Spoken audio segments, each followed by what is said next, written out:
Let's talk about the percent yield in a stoichiometric reaction. So when we talk about percent yield, it merely refers to the amount or the proportion of the mass of the product, most likely a precipitate or a solid, that's collected compared to the mass of the product that was expected. So the collected is the experimental value, whereas the expected one is the theoretical or the calculated value. Another way to state this in the formula is that the percent yield is the actual mass, so the experimental mass or the collected mass, divided by the theoretical mass or the calculated mass, multiplied by 100 to get a percentage. Now usually in a chemical reaction, a percentage yield is less than 100 due to various contaminants, such as impure reagents, non-quantitative reactions, so a reaction that doesn't occur 100%, these are all considered systemic errors.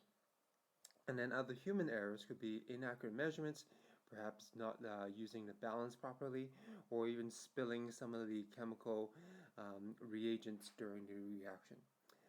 On the other hand, yields of more than 100% is mostly due to human errors, either through the calculations or procedure error when you're measuring the solid precipitate, perhaps when it's still wet, or not forgetting to subtract out the mass of the filter paper. Let's start with a simple example. Let's say in an experiment, 7.5 grams of a precipitate was collected, and the percent yield was determined to be 90%. What was the expected mass of our solid? So let's start off with a formula. Percent yield is actual divided by the theoretical amount. And in this case, we are looking for the theoretical amount. So we need to do some rearrangement. So the first thing we can do is to multiply both sides by the theoretical yield. And then we're still looking for that. So now we divide both sides by the theoretical yield so that we can divide both sides by percent yield so that we can isolate theoretical yield. So the theoretical is the actual divided by the percent yield. And now we can substitute in some numbers, which is 7.5 grams. And the percent yield was 90%, or in decimal form is 0.90. And then if we do our math, it's 8.3 grams. So we would have expected 8.3 grams of the solid based on our calculations. Let's look at a slightly more complex example. It says here a large volume, so excess volume, of sodium chloride was added to 100 milliliters of a 0.5 mole per liter solution of silver nitrate, and then at the end 5.5 grams of dried precipitate was collected. What's the percentage yield of the reaction? So first, as with all stoichiometry questions, let's do the balance equation. So sodium chloride reacts with silver nitrate. This is going to be a double replacement reaction, and we're going to make sodium nitrate. And if we check the solubility table, we find that sodium nitrate is soluble and silver chloride. And we find that silver chloride is not soluble, so that will be our precipitate. Also, let's list everything else we have. We have a volume of 100 mils, or 1.1 liters of AgNO3, and the concentration there is 0.50 moles per liter. And then at the end we collected, so this is our actual mass of 5.5 grams. But in order to determine percent yield, we also need to determine the theoretical mass. So that is our information. Next, let's look at our stoichiometry, and we'll do the one-step method this time. So first we need to multiply the volume of AgNO3 with our concentration, 0.5 moles per liter. So then our units of liters is cancelled. Next we apply our stoichiometric ratio, which in this case is 1 to 1, 1 AgCl to 1 AgNO3. So then AgNO3 is cancelled. And then multiply by now the molar mass of AgCl, which we should have determined earlier, but we now know that it's 169.87 grams per mole. So 169.87 grams per mole. Lastly, we cancel out moles, leaving us with 8.49 grams. And then lastly, I forgot percent yield. Percent yield is our actual divided by our theoretical. And our actual was 5.5 grams as determined from our question. And then we just determined that the theoretical yield should have been 8.49 grams. So then if we do our calculations, it is 0.65 or 65% yield. So we have to do stoichiometry first, and then we can just do our simple percent yield equation once we find the theoretical yield.